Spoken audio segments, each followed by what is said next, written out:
Ya, mungkin kalian sebagian dari anak Bismania sudah tidak asing dan orang ini.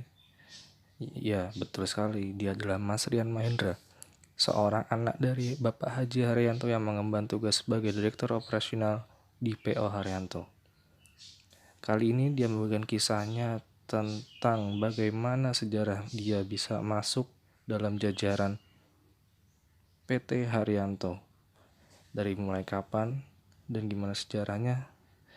Oke, mari kita simak. Kita buka.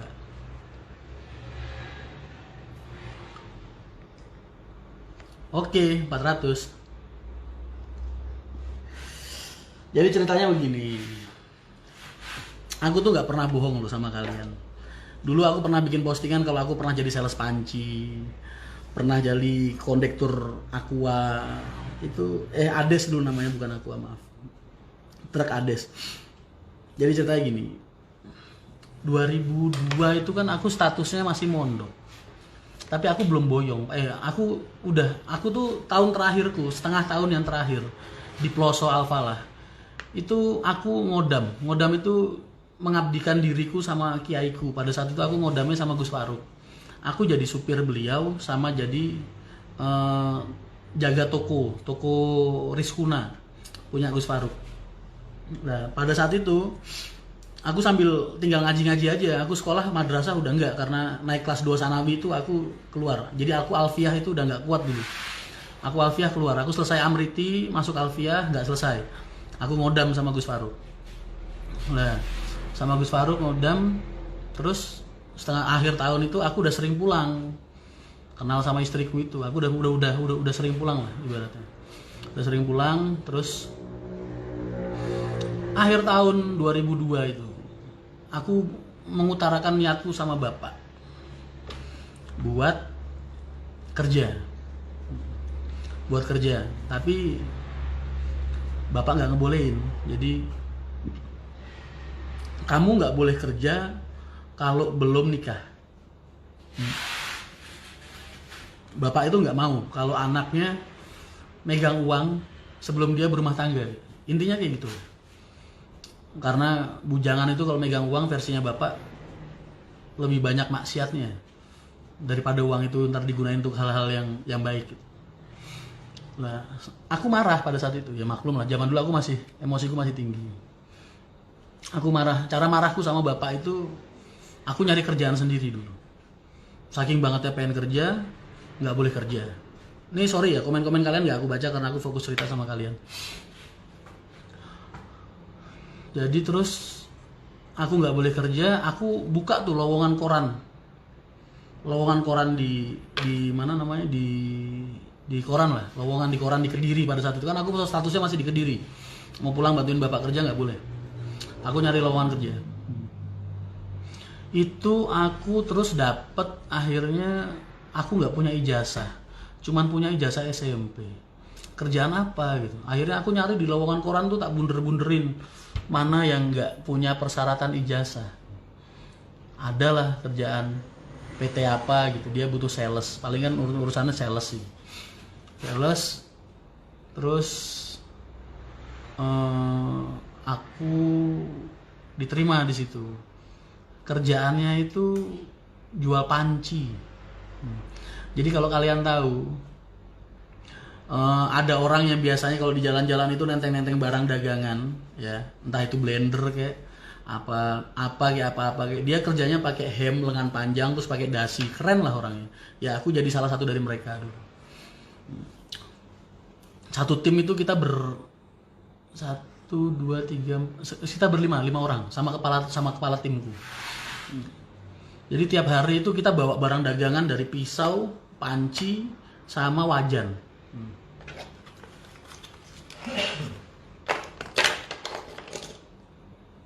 Jadi ceritanya panjang ini baru asal mulanya dulu, belum yang dunia kerjanya.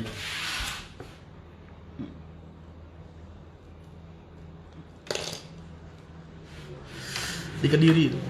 Nah terus pada saat itu kerjanya itu tiap hari begitu aku pelajarin, itu kita jualan satu paket dengan harga 100, kurang lebih 120.000 lah. Itu ntar komisinya 30.000 per barang buat aku. karena jiwa sales dan jiwa marketingku tinggi dan aku orangnya emang suka suka ngomong, akhirnya rating penjualanku tuh tinggi banget gitu, sampai aku pengen diangkat jadi ketua regu lah. Tapi berbenturan gitu, karena berbenturan dengan moral pada saat itu gitu. Aku kerjanya nipu orang soalnya, jujur aja. Jadi kerjanya itu satu tim ntar dikirim nih ke daerah Blitar, di daerah desa mana, pokoknya pindah-pindah. Misalnya hari ini di desa A, besok pindah kota lain, nggak berani jualan di situ lagi. Dulu aku metodeku jualan tau nggak? Aku bawa Sasa, bawa Pepsodent sama sabun Lifebuoy dulu, bungkusnya. Jadi tiap rumah orang di kampung-kampung itu aku ketok dulu. Anda pakai ini nggak? Pakai Sasa apa nggak? Kalau misalnya nggak pakai Sasa, pakai Lifebuoy apa nggak? Kalau nggak pakai Pepsodent apa nggak? Karena itu hal-hal lumrah yang dimiliki orang-orang desa gitu. Nah kalau begitu mereka, oh iya mas saya pakai, ada apa gitu. Oh berhubung Anda pengguna produk ini sedang punya hadiah untuk para konsumennya. Hadiahnya ini berupa barang-barang ini, tapi kita disuruh nebus. Nah, sebabnya bahasanya ada aja lah bahasanya pada saat itu. Yang pancinya jelek aslinya, yang pisaunya aslinya lemes, tapi berkat omonganku, trik dagangku, akhirnya barang-barangku selalu laris gitu. Bahkan sampai ketua reguku pada saat itu kalau barangnya nggak habis aku yang jualin. Tapi itu selama-lama hampir jalan sekitar 3 minggu itu aku ini beban moral. Ya Allah aku kerja kok tiap hari bayaran gede sih, 200-300 ribu zaman segitu loh. Tapi kok beban moral ya, nipu orang gitu. Aku kasihan sampai, soalnya ini pada saat terakhir kejadian itu ada orang yang gara-gara kepincut sama omonganku, dia sampai ngutang-ngutang ke tetangganya buat beli barangku, padahal barang itu jelek.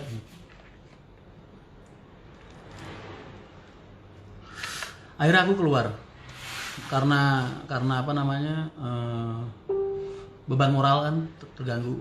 Terus aku keluar, aku mengundurkan diri pada saat itu. Wah ditangisin ini karena aku waktu itu pengen diangkat jadi ketua regu, bener ya, ketua tim. Tapi aku keluar, aku terus dapat kerjaan lagi, nyari kerjaan lagi di koran. Terus dapat jadi kernet truk Ades apa 2 tang Ades kayaknya, Ades. Itu kerjaannya cuman ngangkutin galon ke truk, habis itu nganterin ke toko-toko gitu aja lah. Terus beberapa lama kemudian, berjalan hampir 1 bulan juga, nah Alina nih istriku nyamperin. Dulu belum jadi istriku, belum. Nyamperin, mas disuruh pulang sama bapak, kalau mau kerja silahkan. Akhirnya aku pulang, terus aku nikah itu nggak langsung megang bis. Bapak pada saat itu bisa masih jalan Cimoni Cikarang. Terus aku nikah sama Alina, terus 1 bulan kemudian dia hamil. Terus itu aku kerjanya di bengkel angkutan kota. Pada saat itu kan masih punya angkutan kota beberapa, pada saat itu belum semuanya kejual habis. Jadi aku pokoknya kerjalah di bengkelnya, nyiapin bengkelnya, ngatur supirnya, ngatur segala macamnya, bla bla bla.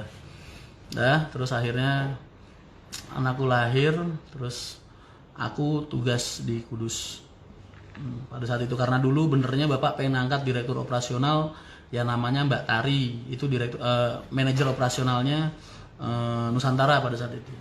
Tapi Mbak Tari nggak mau. Tadinya Mbak Tari mau, tapi karena ketahuan sama Pak Han pada saat itu,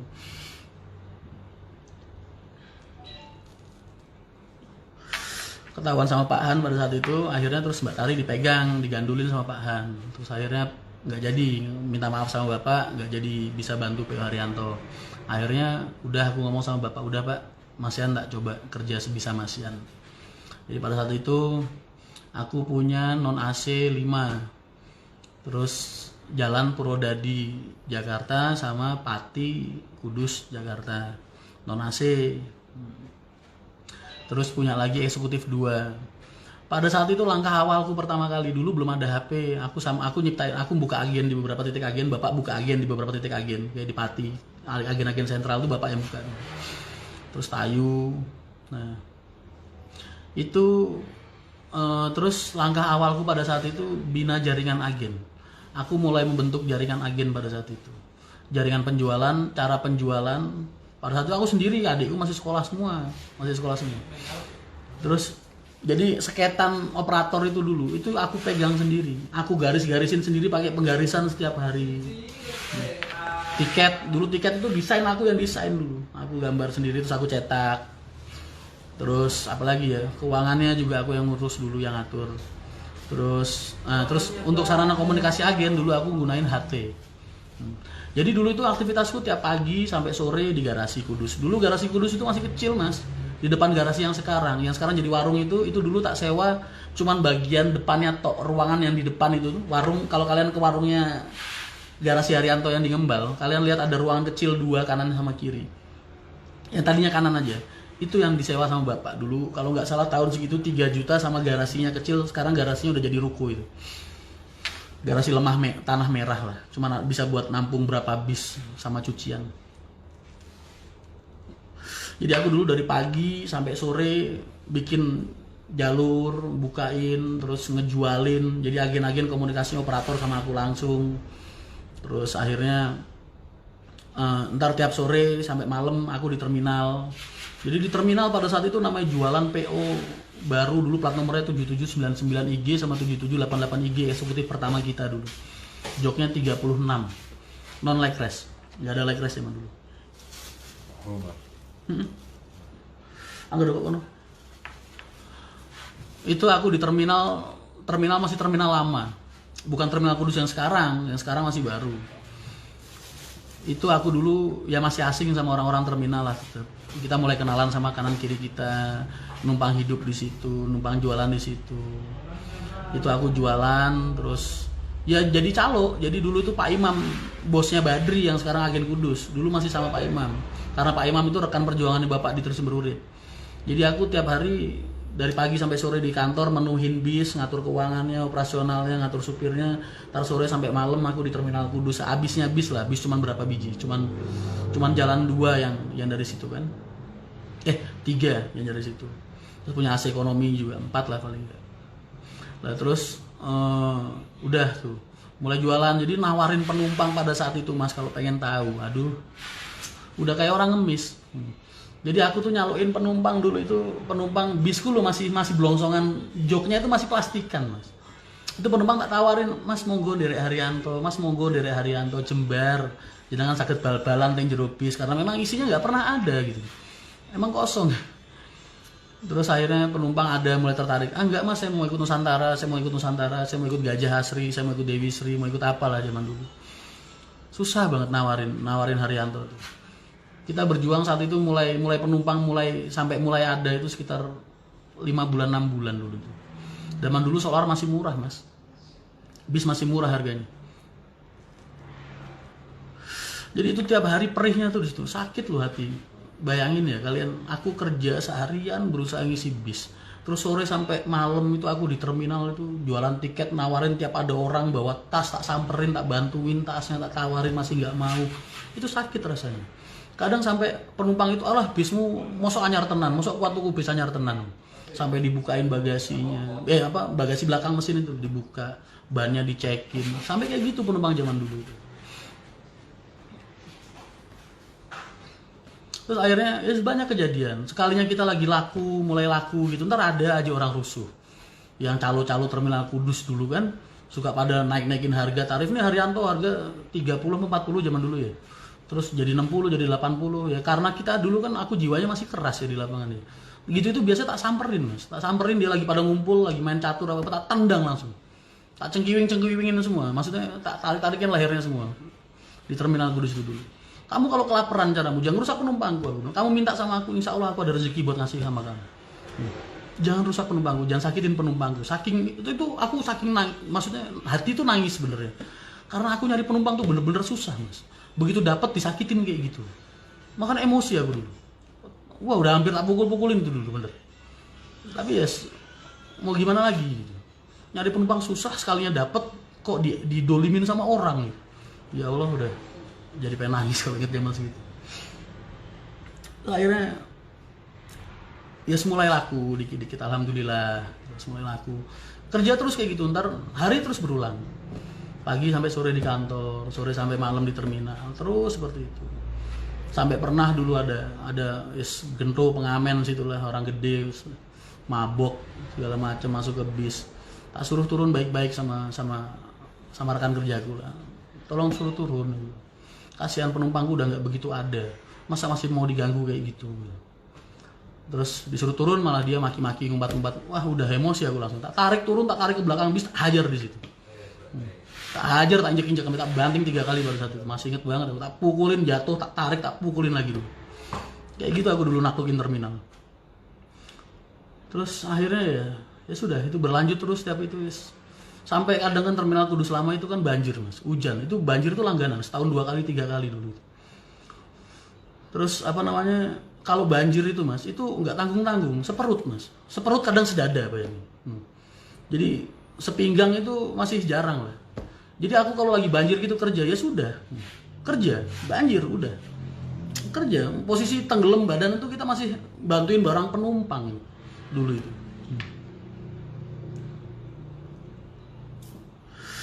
Terus akhirnya pernah sampai ada kejadian posisi banjir nggak karu-karuan ya kan, nyari penumpang udah susah, ada penumpang ketinggalan, tak dudukin di bis yang penting seadanya lah, yang penting dia sampai Jakarta. Karena kondisinya tuh kalau lagi banjir bis itu parkirnya di depan terminal mas, memanjang lebih sampai ke Gripta itu dulu depan terminal situ kalau lagi banjir. Tarik situ penumpangnya malah marah-marah, tiketnya disobek, dilumparin ke muka aku, masih aku diludahin, dimaki-maki nggak karuan. Ya aku cuma bisa minta maaf kok, nggak bisa apa-apa, tapi nangis aslinya hati pada saat itu. Ya Allah, kok gini amat ya cobaan orang ngerintis usaha gitu. Ya cuma bisa minta maaf, mau gimana lagi. Karena aku mau kasar sama siapapun, aku kalau sama orang lain kejem mas, tapi kalau sama penumpangku sendiri nggak berani ya mas. Karena aku sadar itu, mereka ini orang-orang yang setiap hari ngasih nafkah aku sama karyawanku, nasi yang dimakan sama karyawanku, nasi yang tak makan tiap hari ini dari mereka. Makanya aku ngaji nih sama penumpang tuh luar biasa sampai detik ini. Yes, alhamdulillah, semua kerja keras tuh nggak akan pernah mengkhianati hasil. Jadi dihina sama PO lain kayak apa, ya sudah. Sampai kita buka Sukolilo, kadang kalau penumpangnya banyak, supirnya nggak ada, tak langsir sendiri. Di Sukolilo aku nganterin penumpang, tukang ojek, ada pangkalan 2, tak turunin di yang satu, yang pangkalan satunya nggak terima, aku disamperin ke atas bis, dipukulin, diinjek-injek di atas bis. Ya Allah, kadang dulu masih ingat sampai segitunya. Ya alhamdulillah Allah masih ngasih jalan sampai sekarang lagi. Ya situ, terus akhirnya aku juga buka Tayu, buka Jepara, buka mana-mana. Itu dulu penumpang tak langsir sendiri, bis tak bawa sendiri sampai ke terminal. Saking aku pengen tahu karakter penumpang tuh seperti apa, penumpang itu inginnya apa sih yang diinginkan sama penumpang bis. Sampai segitu. Terus sambil jalan menerima karyawan dulu, sampai Pak Suyadi itu, Pak Suyin kalau masih inget tanyain dulu ngelamar di tempatku itu tak kerjain dulu. Mas mau ketemu sama Mas Riannya nggak ada, aku bilang. Sampai 5 hari. Tiap hari datang ke kantor nyariin. Mungkin dia udah tahu kalau itu aku, cuman aku nggak menemuin kan. Sampai akhirnya tak terima sampai sekarang, alhamdulillah masih di Haryanto.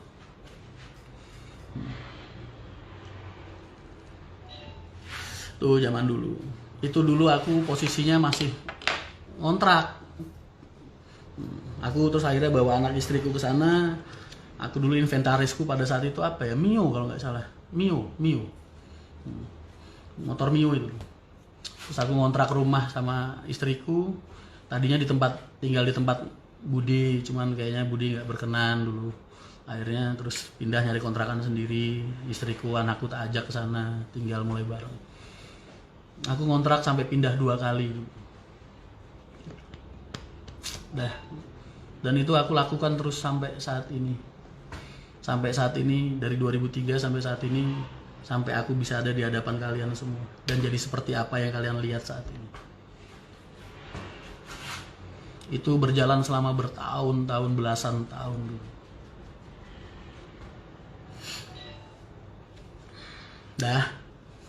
Gimana? Puas kalian dengernya?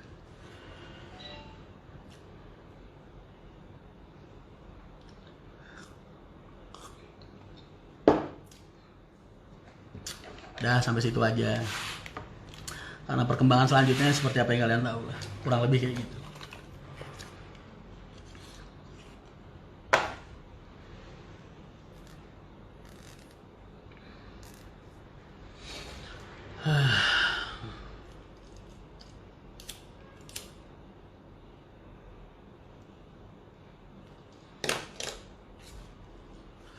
Wih, nggak sadar ya nonton sampai 500 lebih.